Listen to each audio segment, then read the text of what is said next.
Hi. భారతీయుడికి బంగారానికి మధ్య ఉన్న బంధం విడదీయలేనిది. పుట్టినప్పటి నుండి చనిపోయే వరకు ప్రతి శుభకార్యంలోనూ పసిడిదే పైచేయి. కానీ ప్రధాని నరేంద్ర మోడీ అకస్మాత్తుగా ఒక బాంబు పేల్చారు. ఏడాది పాటు బంగారం కొనడం ఆపేయాలని పిలుపునిచ్చారు. అసలు ఒక దేశ ప్రధాని ప్రజల వ్యక్తిగత కొనుగోళ్లపై ఎందుకు ఆంక్షలు కోరుతున్నారు? పసిడిని కొనొద్దని చెప్పడం వెనుక ఉద్దేశం ఏంటి? ఇది కేవలం ఒక రిక్వెస్టా, లేకుంటే రాబోయే భారీ ఆర్థిక సంక్షోభానికి వార్నింగా? Let's watch.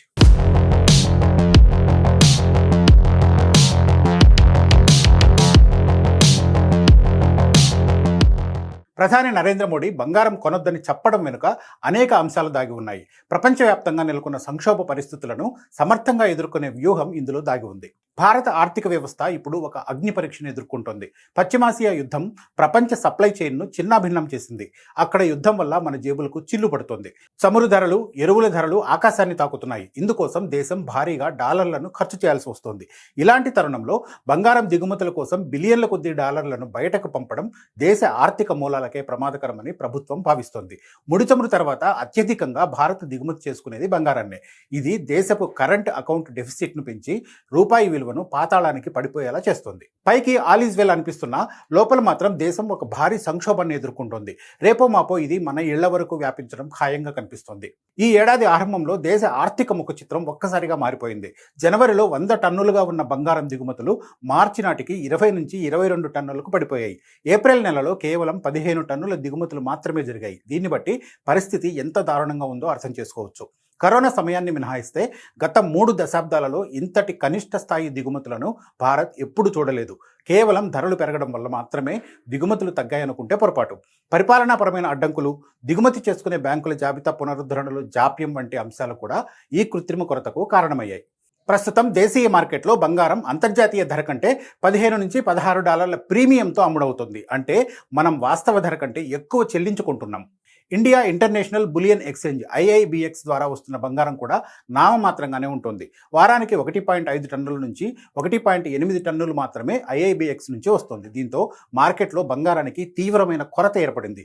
ఈ కొరతను సాకుగా చూపి కొన్ని వర్గాలు కృత్రిమ ధరలను సృష్టిస్తున్నాయి. ఈ పరిస్థితుల్లో సామాన్యుడు బంగారం కొని నష్టపోకూడదనేది ప్రధాని మోడీ ఉద్దేశం.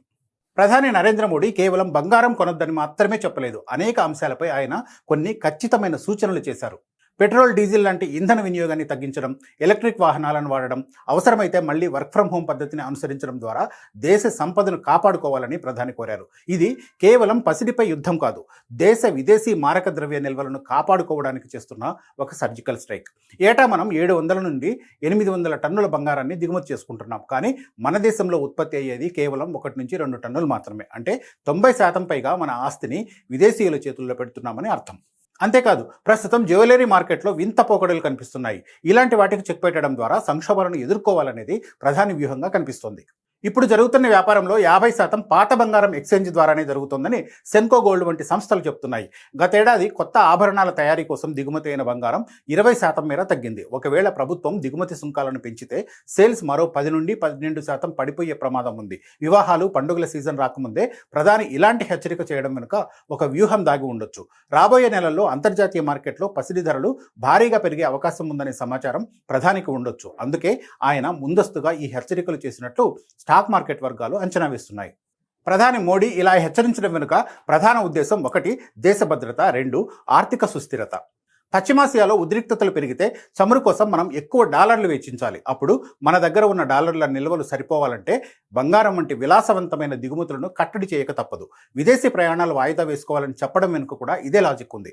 విదేశాల్లో మనం ఖర్చు చేసే ప్రతి డాలర్ మన దేశ ఆర్థిక పునాదులను బలహీనపరుస్తుంది. అందుకే ఈ ఏడాది కాలాన్ని ఒక ఆర్థిక క్రమశిక్షణ కాలంగా పాటించాలని ఆయన పిలుపునిచ్చారు. ప్రధాని పిలుపు కేవలం ఆర్థిక లెక్కలకే పరిమితం కాదు, అది మన దేశాభిమానానికి కూడా ఒక పరీక్ష.